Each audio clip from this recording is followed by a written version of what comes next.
This is going to make you rich. How many times have you heard that statement? Today, we want to talk about that statement and figure out how do we navigate through this in this whole financial game that we play every single day. My name is Carmen. And I'm Darius. And there is a huge difference between the way we play games and the way other people play games.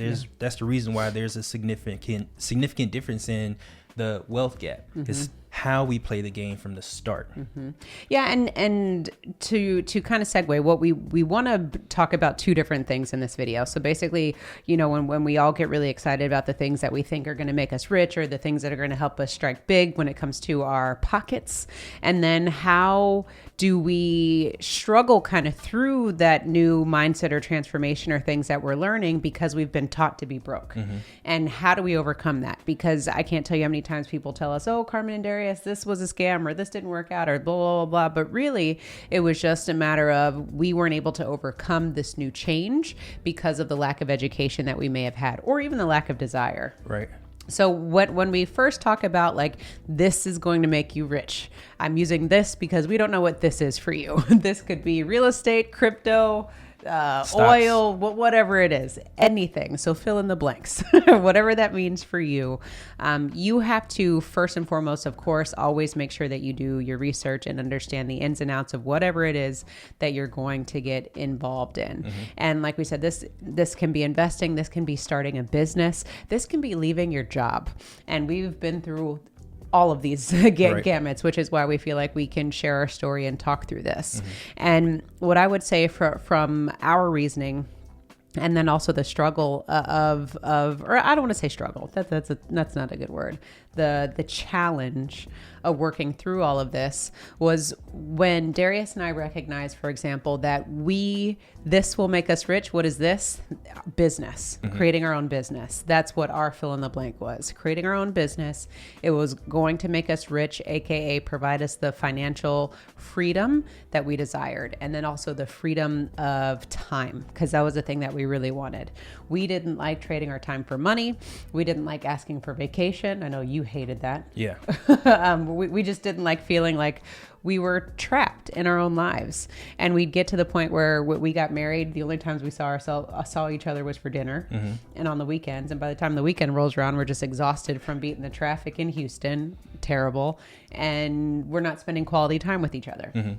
So what we decided was this isn't the life that we want to live. Is it easier to go down to continue doing what we were doing? Yeah, it's easier because you're not making any changes. Is it harder to put a plan in place that's going to help you free yourself from your job?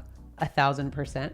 But it really has to come down to what are you committed to doing to making sure that the fill in the blank is going to create richness in your life, whatever richness means for you. Right. And I would say once we understood that there was a difference in the time in which we get paid versus our employer is getting paid.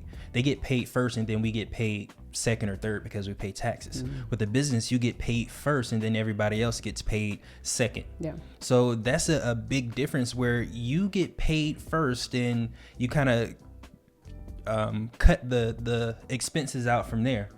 When you are an employee, you are an expense. So that's a big difference in which we understood, in which the level in which we get paid. Do we get paid first, second, or third? Yeah. And most cases we get paid third. That's why it's really hard to move up the scale because of the order in which you get paid. And this is going to get good, folks, because Darius was saying something that is I want to debunk when we talk about like actually starting the business, because we didn't get paid first when we started our first business because we didn't understand the game and how it's played, and we made it harder for ourselves, right? We were trained to be broke. So summarizing, right? We're going through this journey of Darius and I realizing creating our own business, taking ownership of our lifestyle and our finances is the way in which we wanted to create richness in our lives. So we started this said business, right? We started a real estate business. And what did we do? We went out and got business loans. We went out and got all sorts of money so that we could start this business, because you need money to start a business, right? And then we didn't realize that when you get office space, when you hire help, when you hire all this type of stuff, we're thinking as an employer, and how much money have we made up to this point? Zero. Exactly. So now all of a sudden we've we've created all these expenses for ourselves. And now we have to figure out a way to pay all these people back when we haven't even made any money yet. Right. And this is where that training of us being broke came into place, because we were taking our corporate employee mindset and translating it into our business. And then to talk about the hours, we were still trading time for money, because we're thinking, oh, we're going to start at 9 o'clock. We're going to be done at 5. We might have some overtime. We were still just in that mindset, not taking advantage of or using our time wisely. Yeah. Right? I 100% agree. I can talk now. Yeah. I was on one, right? Yeah, you're on one. Go ahead. So when it comes to trading our time, I think no business really takes money to start. Because when I go back to real estate, it didn't take any money for us to start real estate. You don't need money to start real estate. In most businesses, you don't need money to start. No. But that's just a misconception that we had prior to, because what we do is we look at what we see around us, and what we see around us is established businesses that's been there for 20, 30 years. And or smoke and mirrors from what we've seen. Or smoke and mirrors. With 2020 recession. How many doors closed? Right. So that's why the first point of doing your research and understanding the nuances and the skill sets needed versus what you see on the outside. Because again, like Carmen said, smoke and mirrors is a lot of times what we actually see. We don't, when we do our research, that's when we get to see the nuances and the skills and the process and the systems that it takes in order to get our first check. And that's the most important thing. What does it take for you to get your first check? It doesn't take a website. It doesn't take business cards. It doesn't take a logo. It doesn't take a logo to get your first check, but that's what we see. Oh man, we're preaching to the choir. We're reliving, right? Reliving all of this. So then the transition is, right, when we get our first check, what happens? We owe it to the bank. We owe it to this person. We owe it to the next person, because again, we have outstanding debts to people. We just started this business, and all of a sudden we've literally thrown ourselves into debt. But this is what we think that we have to do, because the minute any of us start businesses, we think, oh, we got to go qualify for a business loan because we need funding, or oh, we need this, or we need that. We need to go buy all this expensive equipment when we haven't even proven the system, our own system yet. Right. And that's why when you look at investors and people who are evaluating your businesses, and they're like, why would I put money in your business when you haven't even proven that you can be profitable? Right. So that's always something to think about. So again, going to this mindset and this training, and how do we overcome that? We overcame it, I'd say, through trial and error, and trial by fire, I would say, of just us being sick and tired of being like, we have to keep paying the banks every time we get paid. We have to keep paying XYZ when we get paid. And then realizing that we were making even less money, significantly less money when we first started out with our business than we were with corporate America. And then your phone is ringing at midnight and you have to deal with it. And that wasn't the case in corporate America, right? Not at all. You could shut everything down by a certain time. We had to wear all the hats. Yes. That's the thing. And what I learned is through we didn't understand money. We didn't understand how to deploy money as a tool. And our financial literacy cost us in our business initially because we didn't know how to deploy that tool to work for us. Correct. And the way we thought it would work for us is through loans, but that's not necessarily the best case, or it wasn't the best scenario for us starting out with. I totally agree. And that's why we've created Wealth Nation in the first place, is because through trial by fire and all the mistakes that we've learned, we just recognize the importance of financial literacy and how people need to really educate themselves, get in touch with their financial mindset, and not just look at the numbers on the spreadsheet, because what's going on up here and the psychology of money, hence check out the book as well. That's not a shameless plug, but it's valuable. And just putting all those numbers and things together is why it's so important to us. So if you feel like you want to increase your financial literacy, definitely click on the link below and join the Wealth Nation. We would love to serve you. So in still going along with the story, the basic thing that we were saying is, how did we overcome this? Is through practice, through repetition, and then also personal development. We recognize like we are doing something really wrong. And many of you know our story. We got in debt, paid it off, got back in debt again, paid that off again. We were just so sick of working harder and not smarter. And we were fortunate enough to know many investors, many people who had money, who were doing doing some pretty cool things with money. And we kept looking at them going, they're not doing none of the stuff that we're doing, you know, and they're chilling. Like, how can we chill? And what do we need to change and fix and tweak in our businesses or our processes to become better? Right. And another one of those things or skills that we learn is the ability to analyze opportunities. Because what we've learned is that you get the best deals on the purchase, not on the sell. So you can apply that to real estate. You can apply it to stocks. Whenever you buy a stock or whenever you buy a real estate property, you gain the most when on the purchase, not on the sell. So let's say, for example, right now the markets aren't what you really want it to be. It may be a little volatile. This is the best opportunity to do it because of the fact that everybody's running away from it. You should be running towards it. When everybody else has spent their money, you want to be liquid. You want to have money available to take advantage of opportunities or things that are on sale. And that happens across different asset classes. It happens across stocks. It happens across real estate, to where things go on sale because the markets go down. And traditionally, with the herd mentality that we have, and the reason why I call it herd mentality is because what most people do is the opposite of what we should be doing. Right? What we should be doing when the markets are going down is we should be taking advantage of what's on sale. Like Warren Buffett said, when everybody else is selling, you want to be buying. When everybody's buying, you want to be selling. You want to do the opposite of what everyone else is doing.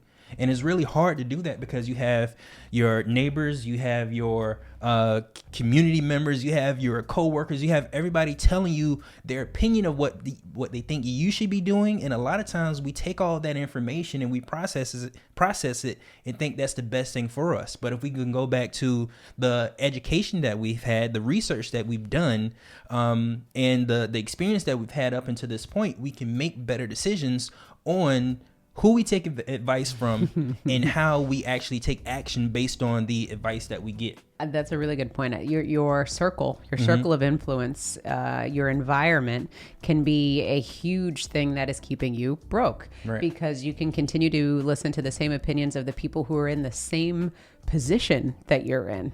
And if you want to get ahead, why would you look to the side, the left and right of you, and get advice from those people? If anything, you want to get advice from the people who are living the lifestyles that you want and are doing the things that you want to be doing. That's the only way that you come out of this herd mentality. Exactly. So in addition to us coming out of this herd mentality, we had to really understand our relationship with money, because sometimes we get too emotional with money. Tell me about it. And we're preaching to the choir. It's a process, right? You're never, I don't know if you ever come out of this. You know, you just have to check yourself. Like, wait a second, am I being emotional or logical? And in truth, it's just money is only a means of exchange. And when you understand that, you become less attached to money, and you have to become more strategic. So, you know, if you create whatever equations or whatever opportunities that come your way, it's all about the strategic play, because sometimes we can't come off of money. How are you going to make money if you can't spend a buck?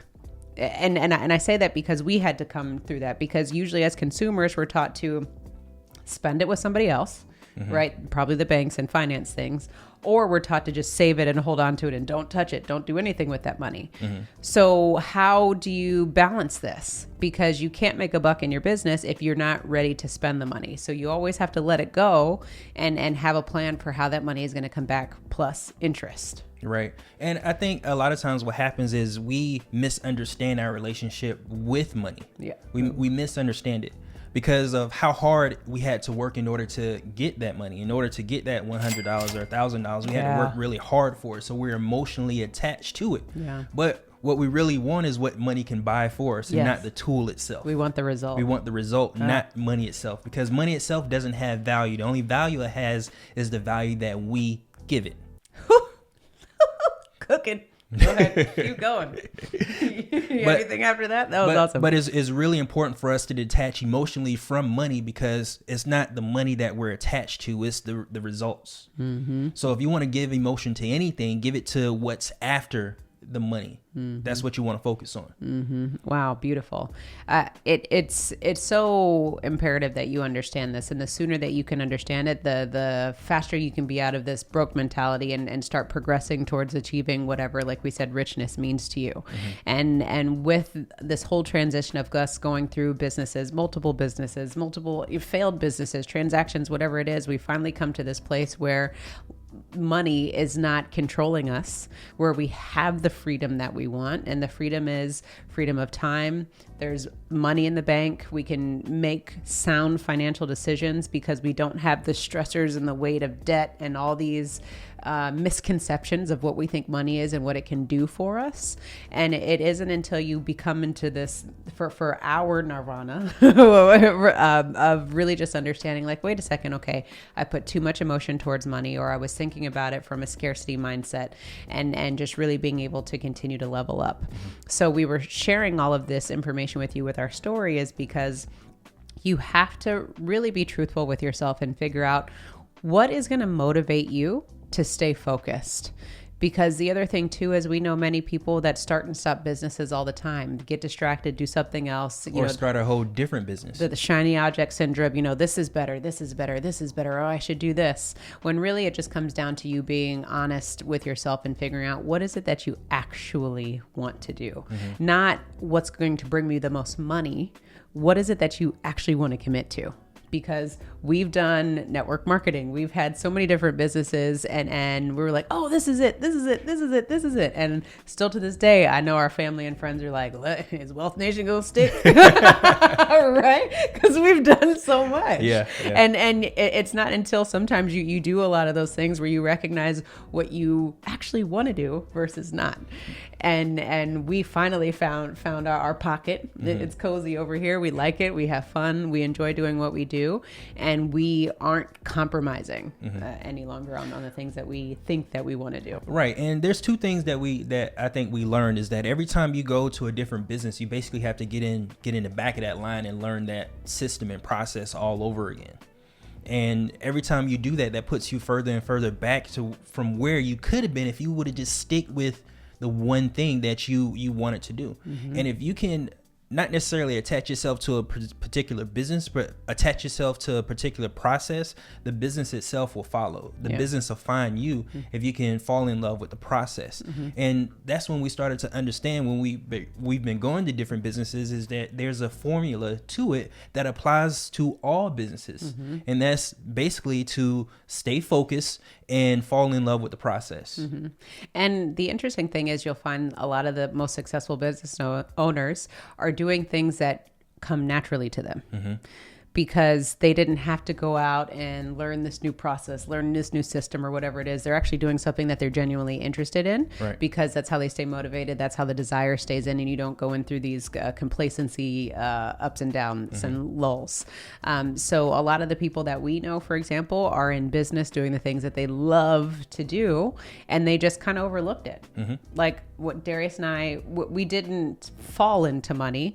We were just super determined to have a successful marriage because everyone said, if you don't get your money right, this may not work out. Right. And we like each other. We wanted it to work out. Exactly. So we got our nose in the books and we started learning and just kind of, we fell in love with it from different perspectives. Darius is a number whiz, and so he gets numbers in ways that I don't know anyone who else gets it. And for me, I like the mindset piece of things, of the challenge of trying to understand the financial game. So we come at it from two different perspectives, and it works for both of us. And we can complement each other. Exactly. So you have to figure out what works for you. What works for you is going to work for you, not anybody else. Right. And we're not saying this to recommend that everybody that's married need to be in business together, because that is difficult. True that. It's a whole I don't care how much you love each other. When you spend as much time together as you do when you're in business together, it can be a little difficult, especially when you add kids to it. That's a whole nother video. Are you venting now? No, do we need a few more minutes? No, we'll bring it back. Let's bring it back. But I'm glad you make that point, because people look at us and be like, how do I get my wife in business? How do I get my husband in business? Like, look, if it didn't come naturally, don't force it.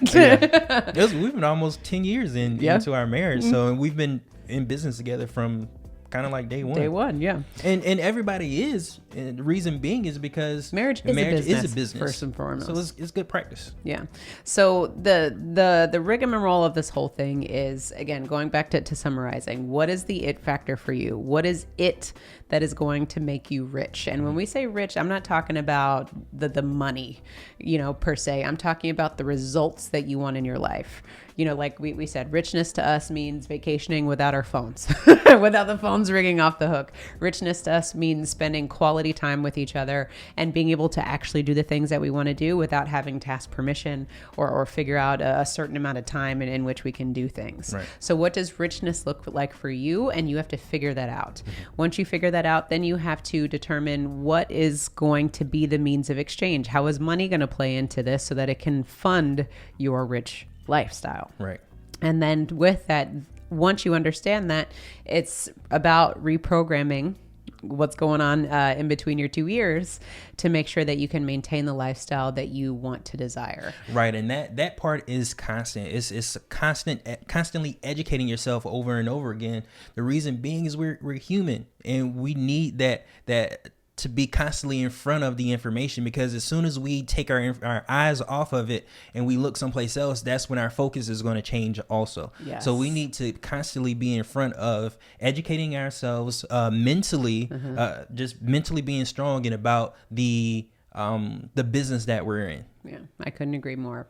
So we hope that this information was enlightening to you. Again, go figure out what it is that you want to do, what you want to do. We're talking to you in the camera, what you want to do without any other outside influences, and then start to do some personal development so that you can continue to stay focused. Like anything in life, there's maintenance involved. Right. Your car needs oil changes. It needs a fill up a gas tank. So you got to treat your mind the same way. Right. And on top of that, finances is really important, and our financial literacy is super important to understanding business. And the more in front of our financial education we can get, the easier managing our money for our business will be. Yeah. So if you want more information on financial literacy and basically maybe how we manage our money, then check out our next video where we talk about how we manage our money. And don't forget to own your own lifestyle. Or someone else will.